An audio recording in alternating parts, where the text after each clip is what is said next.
My name is Iris Kahl, and I'm a full-time grandmother. Oh, about 12 years ago.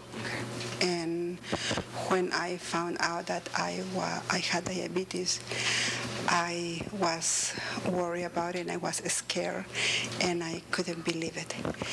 So I was really in denial for, I would say, almost a year before I realized that what I had or what I have is serious, And I remember Eileen giving us a class here at the health department. I used to work in the health department then. And I remember her giving a class about diabetes. And while she was giving the class, I realized that I needed to take care of myself, and I couldn't. My husband comes from a family that has diabetes, and yet he's okay. And me, the only person that had diabetes in my family was my older brother.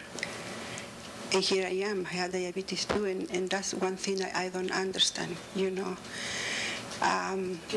And I would like to know, I'm the one who always been eating good, and my husband is the one who's always eating junk, and I'm the one who gets that. Feel a little angry about that? Oh, yes, I do.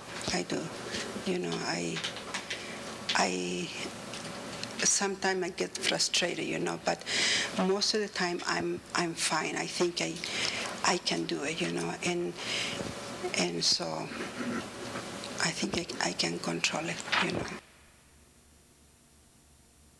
Well, it's just me and my husband. Mm-hmm. So usually we make a menu before the week starts, and we make sure that when I go to the grocery store, I buy the right things, and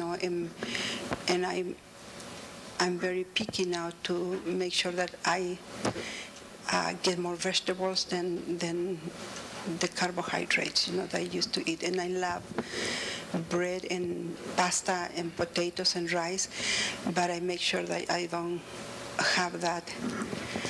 I used to have beans and rice, and I know beans is good, but with the rice together, I don't think so.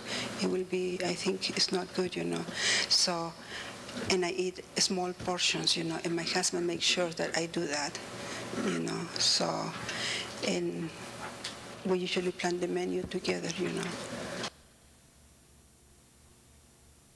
So it was hard for me to accept to take so much medicine, really hard, to the point that I told the doctor, I'm not going to do it. I sent my mom, then my mom was 80 years old, and she lives in South America. She doesn't take any medicine, and here I am, young, and I'm taking all this medicine. And he said, the way of life down there is very different than the way up here. And so he said, that's fine if you don't want to take it, but you're going to pay the consequences, and he talked to me, and he made me realize, that in order for me to be healthy and to take care of myself, I needed to take the medicines. So really the hardest part was taking so many medicines. And I know that different people, our system is different, Like, for example, I had a friend that she has diabetes, and for lunch he will just have an apple, yogurt, and that was it. And if I did the same, I will be, in a half an hour, I'll be shaking. So, talking to Eileen, I had to have a little bit of carbohydrates, And so, and that been hard for me to understand, because I would have preferred to eat the apple because I love fruit and the yogurt, but I couldn't do that.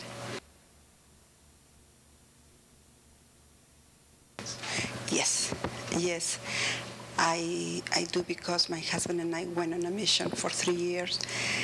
My husband was a mission president there in Antofagasta, and they had all the same medicines that I got here, so, and there's a lot of people in South America that's going through the same problem. The only difference is that the people down there don't have the money to buy the medicines and the thing that they need to check their sugar and all that stuff. And that is very, very sad. My name is Iris. We are the faces of diabetes, and together we are strong. Diabetes, face it now. It is not easy, but it's worth it.